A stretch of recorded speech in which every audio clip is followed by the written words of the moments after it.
All right, our last section, finding x and y intercepts.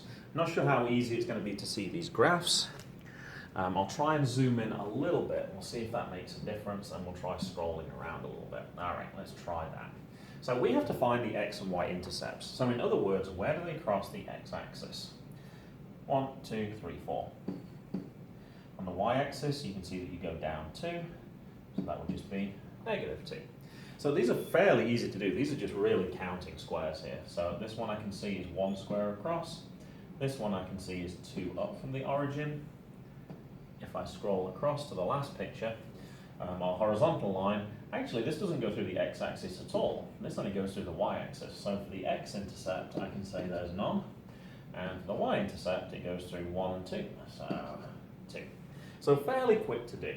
Now you can also write these as coordinates as well. So let's have a look how we would do that. Let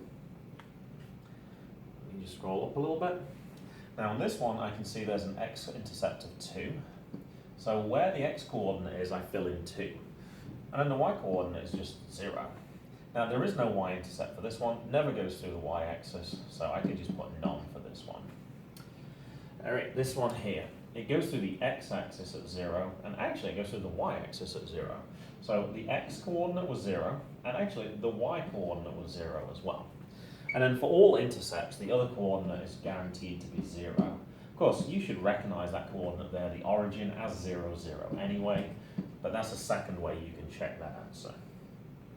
For our last question, I can see the x-intercept is here, and the y-intercept is here. So this coordinate here, this is -1 on the x-axis. The y-coordinate, that's +1, and then we just fill in the missing zeros. Of course, this was one of our first homework assignments that we had on reviewing coordinates. This coordinate here is clearly -1, 0, and that coordinate there is also clearly 0, 1. Just make sure that when you're writing coordinates that you don't get that confused though with the rise over run. When we do a coordinate, we do this number first, so you go across 0 and then up 1. But when you're doing your slope, you actually go up first because you do rise over run. And that concludes the Unit 1 test.